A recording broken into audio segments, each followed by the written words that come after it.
Assalamualaikum warahmatullahi wabarakatuh. Saya Ahmad Mustaqim dari kelas 4A4 Manajemen dengan NIM 2301010103. Baiklah, di sini saya akan menjelaskan tentang analisis lengkap berdasarkan studi kasus PT Hijau Lestari.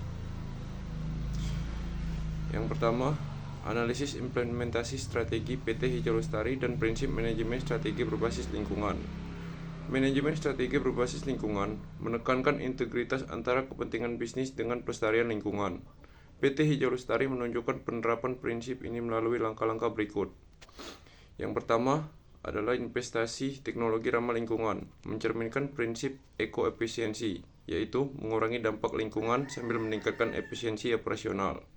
Lalu yang kedua, membersihkan sungai bersama warga, memperkuat hubungan sosial dan mencerminkan prinsip stakeholder engagement, yaitu melibatkan komunitas dalam pelestarian lingkungan.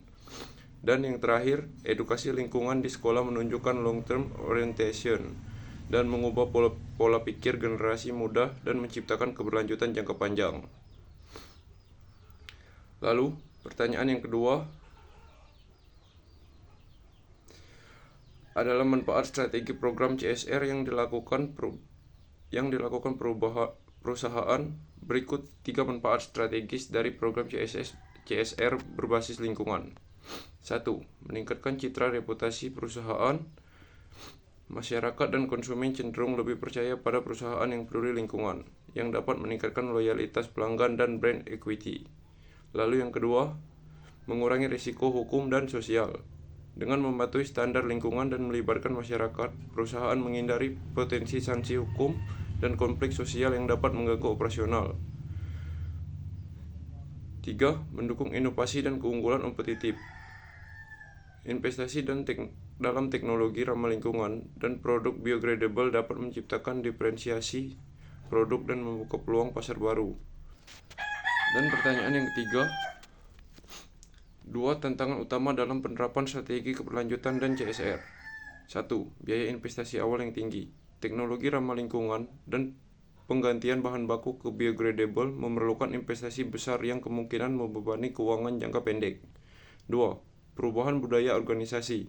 Penerapan keberlanjutan seringkali membutuhkan perubahan mindset dan kebiasaan kerja karyawan yang tidak mudah dilakukan tanpa pelatihan dan komitmen kuat dari manajemen. Lalu, yang terakhir atau yang keempat adalah membuat analisis SWOT singkat terkait perubahan strategi yang dilakukan oleh PT Hijau Lestari. Yang pertama adalah kekuatan atau strength. 1. Citra perusahaan yang meningkat.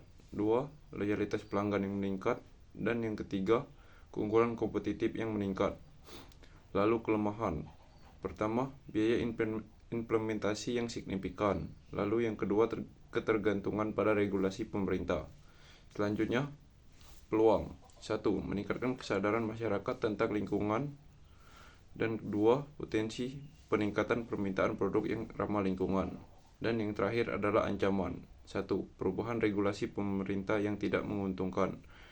Dan yang kedua, persaingan dari perusahaan lain yang memiliki strategi serupa. Baiklah, cukup sekian video dari saya. Lebih dan kurang saya mohon maaf. Saya akhiri. Wassalamualaikum warahmatullahi wabarakatuh.